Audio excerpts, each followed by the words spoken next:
Di Yaman, tinggallah seorang pemuda bernama Uwais Al-Qarni yang berpenyakit sopak. Karena penyakit itu tubuhnya menjadi belang-belang. Walaupun cacat, tapi ia adalah pemuda yang soleh dan sangat berbakti kepada ibunya, seorang perempuan wanita tua yang lumpuh. Uwais senantiasa merawat dan memenuhi semua permintaan ibunya. Uwais adalah salah seorang sahabat Nabi, namun pemuda ini tidak pernah berjumpa dengan Nabi. Dia seorang pemuda miskin yang tinggal di pinggiran Yaman. Namanya Uwais Al-Qarni. Uwais Al-Qarni bukan pemuda terkenal. Dia miskin dan memiliki penyakit kulit. Namun ia pernah disebut oleh Nabi sebagai pemuda yang sangat dicintai oleh Allah Subhanahu wa Ta'ala dan terkenal di langit. Dikisahkan, Uwais Al-Qarni sehari-hari mencari nafkah dengan berdagang dan menggembala kambing milik orang lain. Dia masuk Islam setelah beberapa sahabat yang diutus oleh Rasulullah berdakwah di Yaman. Di rumahnya yang kecil dan reot, Uwais Al-Qarni hidup berdua dengan sang ibu yang seorang tunanetra. Suatu hari dia berkata, "Tidak akan pernah terlontarkan dari mulut ibuku kecuali akan kulakukan yang dia inginkan." Suatu hari sang ibu Uwais berkata, "Anakku, mungkin ibu tak lama lagi akan bersamamu. Ikhtiarkan agar ibu dapat mengerjakan haji,"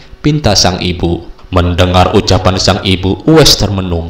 Perjalanan ke Mekah sangatlah jauh, melewati padang tandus yang panas. Orang-orang biasanya menggunakan unta dan membawa banyak perbekalan. Lantas bagaimana hal itu dilakukan Uwais yang sangat miskin dan tidak memiliki kendaraan? Uwais terus berpikir mencari jalan keluar. Kemudian dibelilah seekor anak lembu. Kira-kira untuk apa anak lembu tersebut? Tidak mungkin pergi haji naik lembu. Uwais membuatkan kandang di puncak bukit. Setiap pagi ia bolak-balik menggendong anak lembu itu naik turun bukit. Uwais gila, kata orang-orang yang melihat tingkah laku Uwais. Ya, banyak orang yang menganggap aneh apa yang dilakukan Uwais tersebut. Tak pernah ada hari yang terlewatkan ia menggendong lembu naik turun bukit. Makin hari anak lembu itu makin besar, dan makin besar pula tenaga yang diperkuat Uwais. Tetapi karena latihan tiap hari, anak lembu yang membesar itu tak terasa lagi. Setelah 8 bulan berlalu, sampailah pada musim haji. Lembu Uwais telah mencapai 100 kg. Begitu juga otot Uwais yang makin kuat. Ia menjadi bertenaga untuk mengangkat barang. Tahukah sekarang orang-orang apa maksud Uwais menggendong lembu setiap hari? Ternyata ia sedang latihan untuk menggendong ibunya. Uwais menggendong ibunya berjalan kaki dari Yaman ke Mekah. Subhanallah, alangkah besar cinta Uwais pada ibunya itu. Ia rela menempuh perjalanan jauh dan sulit demi memenuhi keinginan ibunya. Uwais berjalan tegap menggendong ibunya wukuf di Ka'bah. Ibunya terharu dan bercucuran air mata telah melihat Baitullah. Di hadapan Ka'bah, ibu dan anak itu berdoa, "Ya Allah, ampuni semua dosa ibu," kata Uwais. "Bagaimana dengan dosamu?" tanya sang ibu. Uwais menjawab, "Dengan terampuninya dosa ibu, maka ibu akan masuk surga. Cukuplah ridho dari ibu yang akan membawaku ke surga." Itulah keinginan Uwais yang tulus dan penuh cinta. Allah Subhanahu wa Ta'ala memberikan karunia untuknya. Uwais seketika itu juga sembuh dari penyakit sopaknya. Hanya tertinggal bulatan putih di tengkuknya. Inilah alasan dan hikmah dari bulatan disisakan di tengkuknya Uwais tersebut. Itulah tanda untuk Umar bin Khattab dan Ali bin Abi Thalib, dua sahabat Rasulullah, untuk mengenali Uwais.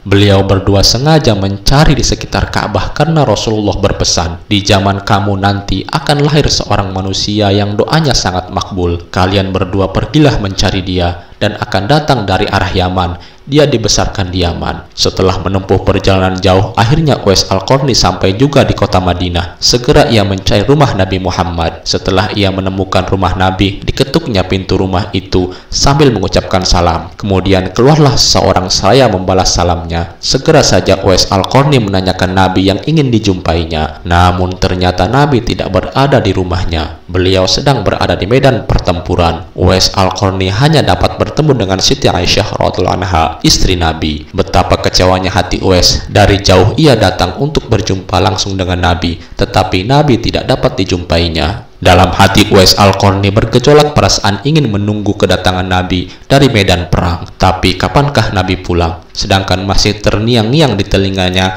pesan ibunya yang sudah tua dan sakit-sakitan itu agar ia cepat segera pulang ke Yaman. Akhirnya karena ketaatannya kepada ibunya, pesan ibunya mengalahkan suara hati dan kemauannya untuk menunggu dan berjumpa dengan Nabi. Karena hal itu tidak mungkin, Uwais Al-Qarni dengan terpaksa pamit kepada Siti Aisyah untuk segera pulang kembali ke Yaman. Ia hanya menitipkan salam untuk Nabi. Setelah itu, Uwais pun segera berangkat pulang mengayunkan langkahnya dengan perasaan amat sedih dan terharu. Peperangan telah usai dan Nabi pulang menuju Madinah. Sesampainya di rumah, Nabi menanyakan kepada Siti Aisyah tentang orang yang mencarinya. Nabi mengatakan bahwa Uwais, anak yang taat kepada orang tuanya, adalah penghuni langit. Mendengar perkataan Nabi, Siti Aisyah dan para sahabat tertegun. Menurut keterangan Siti Aisyah, memang benar ada yang mencari Nabi dan segera pulang ke Yaman karena ibunya sudah tua dan sakit-sakitan sehingga ia tidak dapat meninggalkan ibunya terlalu lama. Nabi Muhammad melanjutkan keterangannya tentang Uwais Al-Qarni, penghuni langit itu, kepada sahabatnya. Kalau kalian ingin berjumpa dengan dia, perhatikanlah ia mempunyai tanda putih di tengah telapak tangannya. Sesudah itu Nabi memandang kepada Ali bin Abi Thalib dan Umar bin Khattab seraya berkata, suatu ketika apabila kalian bertemu dengan dia, mintalah doa dan istighfarnya. Ia adalah penghuni langit, bukan orang bumi. Waktu terus berganti dan Nabi kemudian wafat. Kekhalifahan Abu Bakar pun telah digantikan oleh Umar bin Khattab. Suatu ketika Khalifah Umar teringat akan sabda Nabi tentang Uwais Al-Qarni, penghuni langit.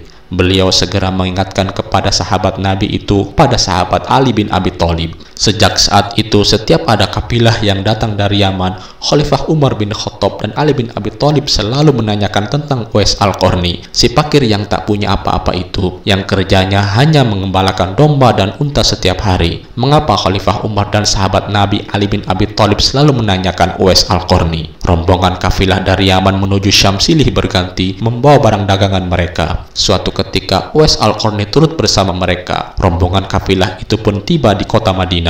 Melihat ada rombongan kafilah yang baru datang dari Yaman, segera Khalifah Umar dan Ali bin Abi Thalib mendatangi mereka dan menanyakan apakah Uwais Al-Qarni turut bersama mereka. Rombongan kafilah itu mengatakan bahwa Uwais ada bersama mereka. Dia sedang menjaga unta-unta mereka di perbatasan kota. Mendengar jawaban itu, Khalifah Umar dan Ali bin Abi Thalib segera pergi menjumpai Uwais Al-Qarni. Sesampainya di kemah tempat Uwais berada, Khalifah Umar dan Ali bin Abi Thalib memberikan salam, tapi rupanya Uwais sedang sholat. Setelah mengakhiri sholatnya dengan salam, Uwais menjawab salam Khalifah Umar dan Ali bin Abi Thalib sambil mendekati kedua sahabat Nabi tersebut dan mengulurkan tangannya untuk bersalaman. Sewaktu berjabatan, Khalifah dengan segera mengembalikan telapak tangan Uwais Al-Qarni. Seperti yang pernah dikatakan Nabi, memang benar, tampaklah tanda putih di telapak tangan Uwais Al-Qarni. Wajah Uwais tampak bercahaya, benarlah seperti sabda Nabi bahwa ia adalah penghuni langit. Khalifah Umar dan Ali bin Abi Thalib menanyakan namanya dan dijawab Abdullah. Mendengar jawaban Uwais, mereka tertawa dan mengatakan, kami juga Abdullah, yakni hamba Allah. Tapi siapakah namamu yang sebenarnya? Uwais kemudian berkata, nama saya Uwais Al-Qarni. Dalam pembicaraan mereka, diketahuilah bahwa ibu Uwais telah meninggal dunia. Itulah sebabnya ia baru dapat turut bersama rombongan kafilah dagang saat itu. Akhirnya Khalifah Umar dan Ali bin Abi Thalib memohon agar Uwais membacakan doa dan istighfar untuk mereka. Uwais enggan dan dia berkata kepada Khalifah, sayalah yang harus meminta doa kepada kalian. Mendengar perkataan Uwais, Khalifah berkata, kami datang ke sini untuk memohon doa dan istighfar dari Anda. Seperti dikatakan Nabi sebelum wafatnya,